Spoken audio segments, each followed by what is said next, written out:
Pitches have had to cope with a lot of water on them in recent weeks, but today it's a bit of a change. It's been a frosty morning and the top surface will be pretty firm, and the groundsman will have been pretty hard pressed to prepare this ground today, but the match is on. There's the Folkestone Invicta lineup, and in comes John Pilbeam. No sign of Carl Rook, not sure whether he's suspended or injured, but he doesn't feature in the starting lineup.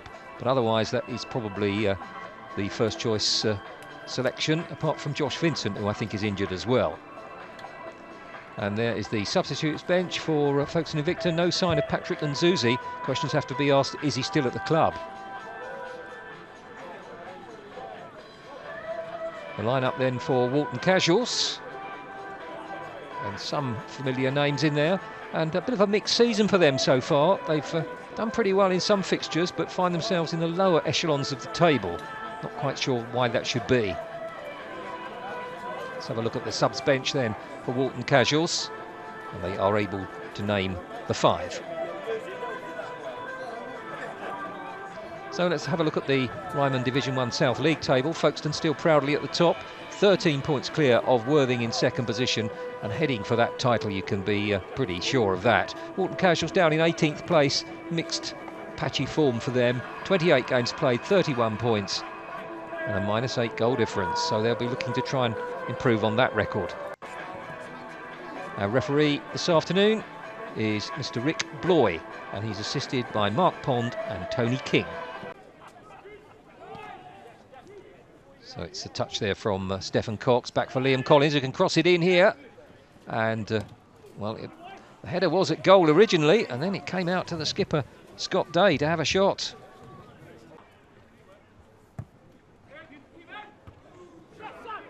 Well, it's away by Tim Roberts, but here's Stephen Cox. And he's lost out to Nat Blanks.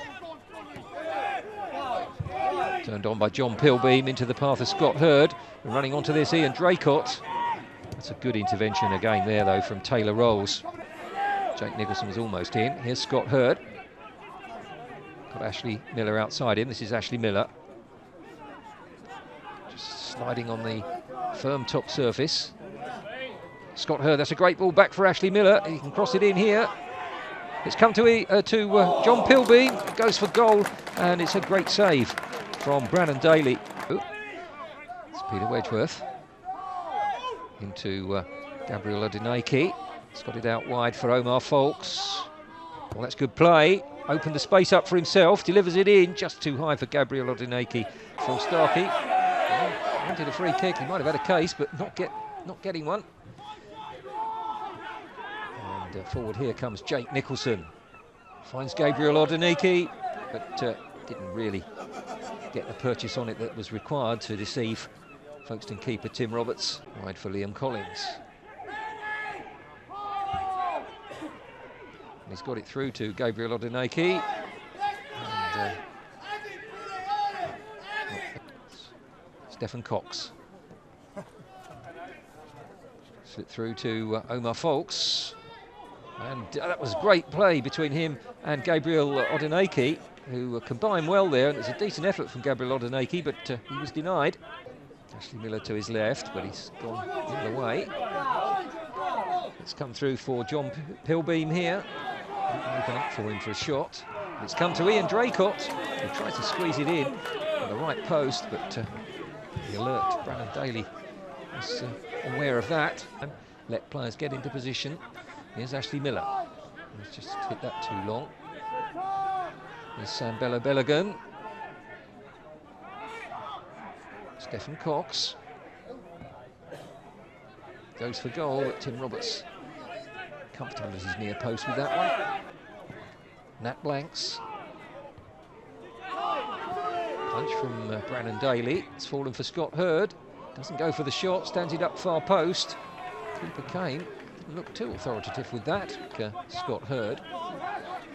Deception from Sam Bello-Belligan, but here's Ashley Miller.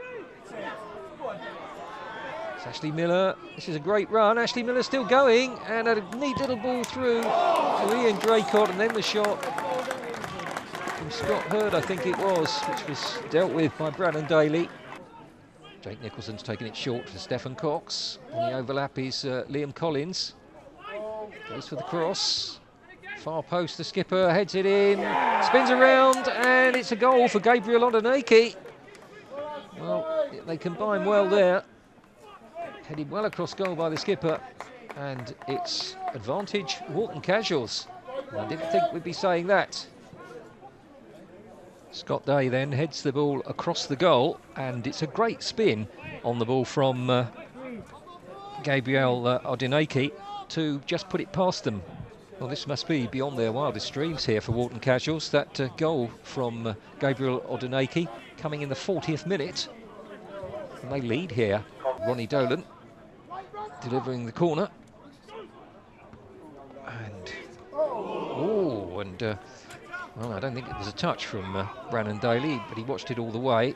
Ronnie Dolan with the corner. Well, it seemed to bounce off the chest of Brannon Daly, and then he seemed helpless after that. Scott Hurd delivered it into the box. Frankie Chappell still up, as he likes to do from the corners. It's in the hands of Brannon Daly. Ian Draycott. Ronnie Dolan.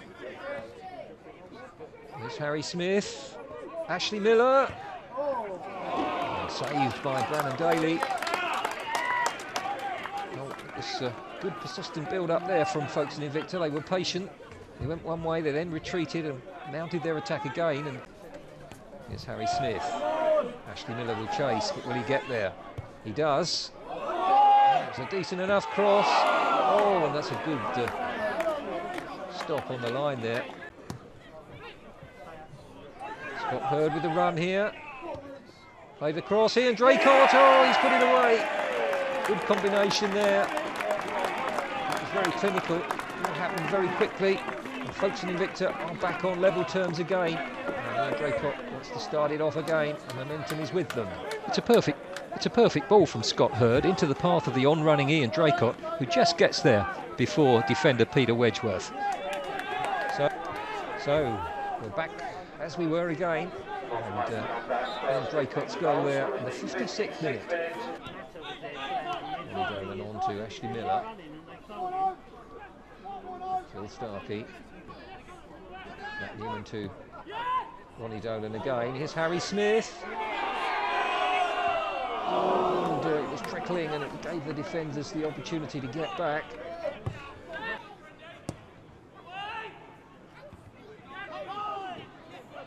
Scott Hurd. Ronnie Dolan. Drake is on here. Plenty of support. Ronnie Dolan. Ian Draycott. Ashley Miller. And well positioned Brannon Daly. It's Matt Newman. Towards Ashley Miller. And Ashley Miller again. It's cleared away by Jake Nicholson. Phil Starkey with the throw. Ian Draycott. Phil Starkey. Delivered into the middle again. It's Harry Smith with the header, and Brannon Daly tried to push it over, and did it cross the line? It did. It's been given. I think the assistant on the far side confirming that for referee Rick Bloy. Harry Smith's towering header then hits the crossbar, bounces down, and Brannon Daly is unable to keep it out. And so Invicta lead for the first time in the match at 2-1.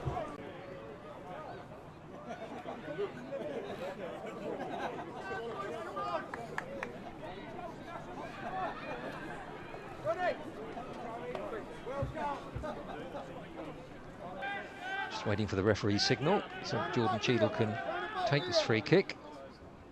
It's Jordan Cheadle, and it's a diving Tim Roberts that gathers it.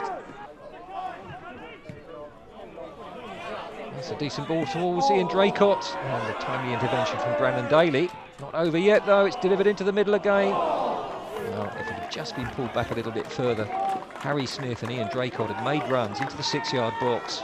Pulled back here for Jake Nicholson. Little flick towards, and Gabriel Odeneke almost got himself a second goal, but it was good goalkeeping from Tim Roberts that ensured that that didn't happen. It's kept in. And the final whistle has gone, and Folkestone Invicta have turned it around in a neat fashion here in the second half at the Folkestone Stadium, winning here by 2-1 against Walton Casuals when it was looking a little ominous for them at the half-time interval, but obviously the double substitution and the team talk did the trick for manager Neil Cugley. Oh, and what's happening here is a yellow card being shown to Stephen Cox. Has already had one yellow card, so that's a red for him. Can be for something he said to the referee. It's been a little bit of a tetchy game for him all the way along, and he was a bit niggled on 1 or 2 occasions during the match, referee having words with him, and it's finally culminated in, after the final whistle, him receiving a red card. Well, it doesn't end well for Walton Casuals there, because that will be a suspension. But to summarise then, Folkestone Invicta take the 3 points when it didn't look likely at the end of the first half, with a victory here over Walton Casuals by a scoreline of 2-1.